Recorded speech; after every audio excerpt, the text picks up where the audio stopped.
जो पिछले वीडियो में हम लोग बात कर रहे थे जिस यूनिट के बारे में, जिस सब्जेक्ट के बारे में, वो था न्यूट्रिशन, और जो यूनिट थी वो थी हिस्ट्री ऑफ न्यूट्रिशन। तो उसमें काफ़ी टॉपिक्स कवर किए मैंने। अगर आपने नहीं देखे हैं वो वीडियोस तो उसका लिंक डिस्क्रिप्शन बॉक्स में दिया हुआ है, आप जाके उन वीडियोस को देखिए, कहाँ तक मैंने कवर किया वो देखिए। तो लास्ट वीडियो में मैंने कवर किया है BMR एंड BMI तक। हालांकि उसकी एक इंडिविजुअल अलग वीडियो मैंने बनाई हुई है, उसमें भी आप देख सकते हैं। तो वहां तक उस यूनिट को कवर किया। अब उस यूनिट को आगे कवर करेंगे, आगे के टॉपिक्स को कवर करेंगे। तो जो आगे का टॉपिक आता है वो है नेशनल प्रोग्राम्स। नेशनल प्रोग्राम्स का क्या टॉपिक है, इसके अंदर आपको बताया गया कुछ प्रोग्राम गवर्नमेंट ऑफ इंडिया ने बनाए थे जो कि नेशनल प्रोग्राम्स बोले गए, जिनमें कि काफ़ी चीज़ों को कवर किया है, काफ़ी हेल्थ प्रॉब्लम्स को कवर किया गया है। तो इसमें 5 प्रोग्राम्स के बारे में हम डिस्कस करेंगे। जो सबसे पहला प्रोग्राम आता है वो आ जाता है विटामिन ए प्रोफाइलिक्सिस प्रोग्राम।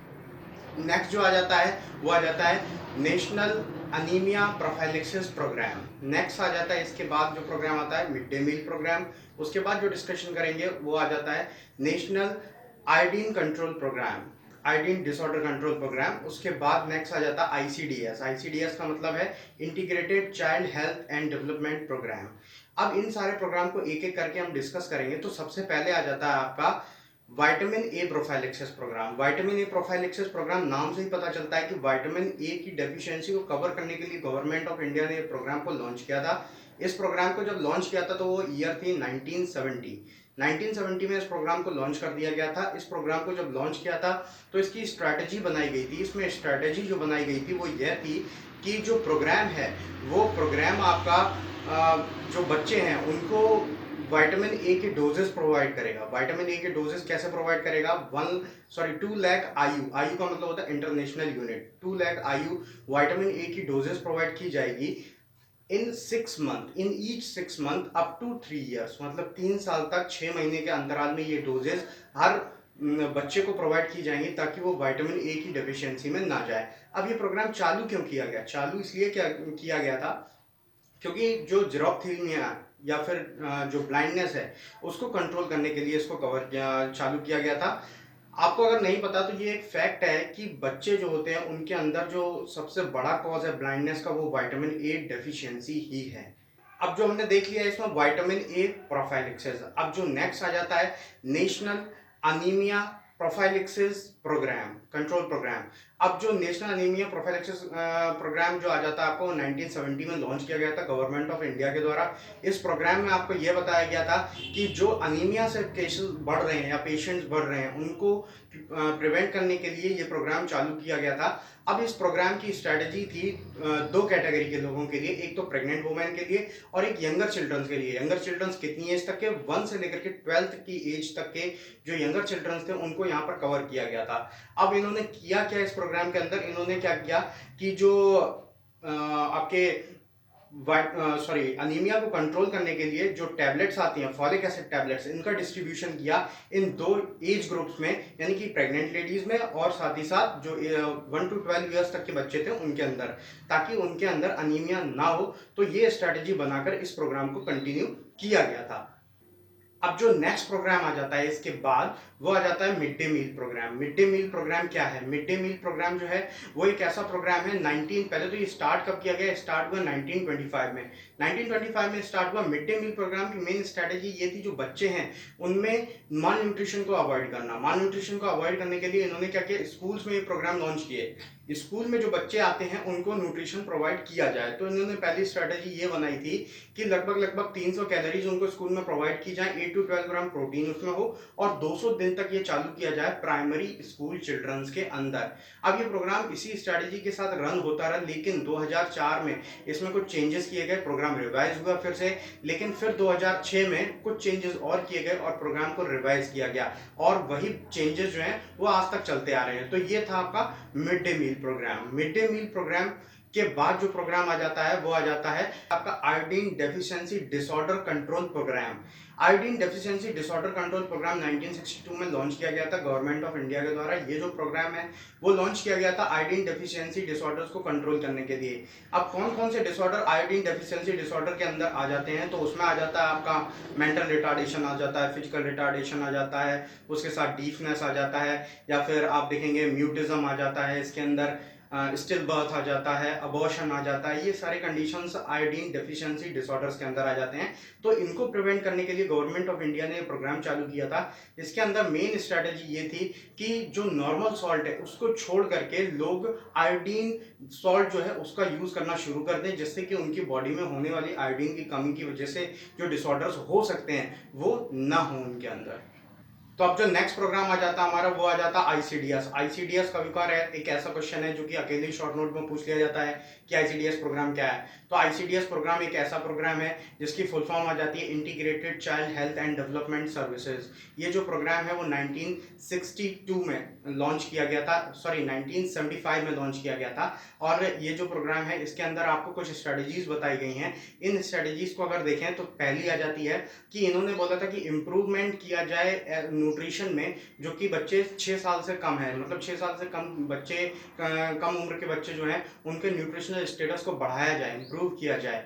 उसके बाद नेक्स्ट इनका जो स्ट्रेटजी थी उसमें ये था कि रिड्यूस किए जाए इंसिडेंट्स किस चीज़ के, मोर्टेलिटी के, मॉर्बिडिटी के, स्कूल ड्रॉप आउट्स के, ऐसे जो इंसिडेंट्स हैं उनको कम किया जाए, इनकी औसत कम कर दी जाए। उसके बाद नेक्स्ट आ जाता है आपका जो इसका आपका मेन मोटिव बन जाता था वो है care of pregnant ladies and lactating womens. Lactating womens और प्रेग्नेंट लेडीज है उनकी केयर की जाए। और उसके बाद education to the adolescent girls, adolescent girls को एजुकेशन प्रोवाइड की जाए।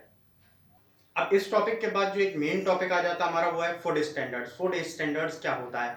तो फूड स्टैंडर्ड्स का मतलब क्या है, इससे पहले हम ये जान लें कि फूड स्टैंडर्ड नाम को ही अगर ब्रेक करते हैं तो क्या मीनिंग निकलता है। तो सबसे पहले फूड स्टैंडर्ड्स का नाम को अगर ब्रेक करते हैं तो फूड और स्टैंडर्ड मतलब कि सरल भाषा में अगर जानिए तो फूड को जब बनना शुरू होता है, जहां से बनना शुरू होता है जब तक मार्केटिंग में आता है तब तक गवर्नमेंट ऑफ इंडिया ने कुछ रूल्स और रेगुलेशंस बनाए हुए हैं, जिनको कि आप अगर फॉलो करते हैं तो ही आप उस फूड को एक मार्केट लेवल पर बना पाएंगे, प्रोड्यूस कर पाएंगे और उसके बाद उसको सेल कर पाएंगे। तो उन्हीं को food safety and standard act के थ्रू लॉन्च किया गया था गवर्नमेंट द्वारा 2006 में। तो इस एक्ट को लॉन्च करते टाइम कुछ रूल्स और रेगुलेशंस गवर्नमेंट ने बनाए थे, जिसके अकॉर्डिंग आप फॉलो करते हैं तभी आप किसी फूड को, चाहे वो एग्रीकल्चर से रिलेटेड हो, चाहे वो आपका वेजिटेबल्स हो, फ्रूट्स हो, कोई भी चीज हो, तभी आप उसको सेल कर पाएंगे।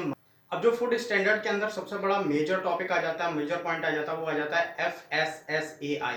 FSSAI, आपने अगर कोई चीज़ खरीदी हो मार्केट से, कभी कोई भी चीज़ हो जाए, चाहे वो चिप्स हो जाए, चाहे वो कोई भी पैक्ड आइटम हो जाए, बिस्किट्स हो जाए, तो उस पर आपने एक लोगो देखा होगा इस तरीके का, जैसा आपको स्क्रीन पर बना हुआ दिख रहा है FSSAI। तो इसकी फुल फॉर्म क्या है? Food safety and standard association of India. तो ये इसकी फुल फॉर्म है। ये एक एसोसिएशन है इंडिया की जो कि बहुत सारी चीज़ों को रेगुलेट करता है, चाहे वो मैन्युफैक्चरर हो, चाहे वो उसका स्टोरेज हो, चाहे वो उसका ट्रांसपोर्टेशन हो, चाहे वो उसकी सेलिंग हो। इन सारी चीज़ों को रेगुलेट करता है ये कि किस तरीके से आप मैन्युफैक्चर कर रहे हो फूड को, किस तरीके से उसको ट्रांसपोर्ट कर रहे हो, किस तरीके से उसको सेल कर रहे हो। तो ये सारी मार्जिन को सेट करता है FSSAI। अगर आप इनके अकॉर्डिंग किसी भी चीज़ को मैन्युफैक्चर नहीं करते हैं, ट्रांसपोर्ट नहीं करते हैं, सेल नहीं करते हैं, तो आप उस मार्केट में उस चीज को नहीं ला पाएंगे अगर ये चीजें फॉलो ना की जाए। तो ये food safety and standard act के अंदर ही इसका भी इन्वेंशन किया गया था, एस्टैब्लिशमेंट किया गया था। अब जो चीज आ जाती है कि फूड स्टैंडर्ड्स इन इंडिया हैं कौन कौन से, तो इसमें सबसे पहले जो आ जाता है BIS। BIS क्या है? Bureau of Indian safety. Bureau of Indian safety में आपको क्या बताया जाता है कि इसमें कोई भी चीज़ हो, जैसे कि बिस्किट्स हो, नमकीन्स हो या फिर चिप्स हो, जो भी चीज़ आप मार्केट से लेते हैं और उस पर एक लेबल होता है कि इसमें इंग्रेडिएंट लिस्ट ये है, इसका जो कैलोरिक वैल्यू है ये है। तो जो चीज़ उन्होंने मेंशन की गई है वही चीज़ उसके अंदर एक्यूरेटली उतनी है या फिर नहीं है, ये चीज़ को चेकआउट करते हैं BIS। इसके अंदर एक हॉलमार्क आता है, आपने अगर उसको देखा हो किसी भी प्रोडक्ट पे, हमेशा हर प्रोडक्ट पे आपको देखने को मिलता है ISI का मार्क।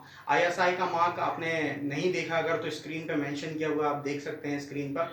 ISI का मार्क इस तरीके का होता है और ये श्योरिटी दिलाता है कि ये प्रोडक्ट जो है इसमें जितनी आपको बताया गया है, जो चीज़ लेवल पर बताई गई हैं कि ये चीज़ें इतने इतने लेवल में हैं, वो चीज़ें उतने ही लेवल में हैं। ये चीज़ यहाँ पर सेफ्टी के लिए आपको बताई जाती है कि ये प्रोडक्ट फेक नहीं है, इसमें जो चीज़ जितनी है उतनी ही मेंशन की गई है।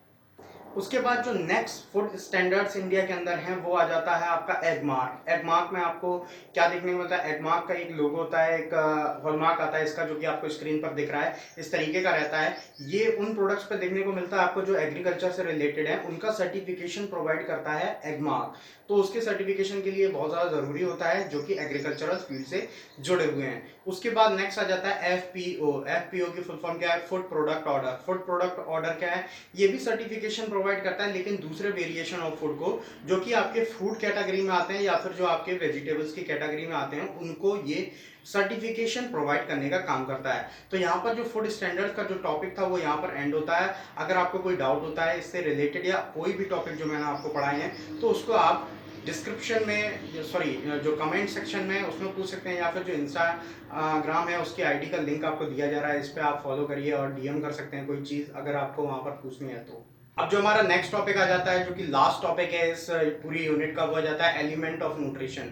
एलिमेंट ऑफ न्यूट्रिशन क्या है, एलिमेंट मतलब कि न्यूट्रिशन किन चीज़ों से मिलकर के बना हुआ है। तो जो भी वीडियो मैंने न्यूट्रिशन से रिलेटेड बनाई हुई है, अभी तक 2 वीडियोस बनाई हुई हैं, दोनों 3 वीडियोस आई थिंक बनाई हुई हैं, तो उन तीनों में आपको इसका डिस्कशन देखा है। कहीं ना कहीं मैंने आपको बताया है कि माइक्रोज क्या है, मैक्रोज क्या है। वही चीज़ यहाँ पर भी रिपीट होगी कि मैक्रोज और माइक्रोज, मतलब कि मैक्रो न्यूट्रिएंट और माइक्रो न्यूट्रिएंट। मैक्रो न्यूट्रिएंट के बारे में अगर बात करते हैं तो मैंने आपको पहले भी बताया कि जो ऐसे फूड होते हैं जो कि हमें बहुत ज़्यादा अमाउंट में ज़रूरी होते हैं, वो आ जाते हैं आपके मैक्रो न्यूट्रिएंट, जिसमें कि आपका कार्बोहाइड्रेट, प्रोटीन्स और फैट्स आ जाते हैं। और माइक्रो न्यूट्रिएंट मतलब कि ऐसे न्यूट्रिएंट आ जाते हैं जो कि हमारी बॉडी को स्मॉल अमाउंट में ज़रूरत होते हैं, वो आ जाते हैं माइक्रो न्यूट्रिएंट, जैसे कि आपके विटामिन, आपके मिनरल्स।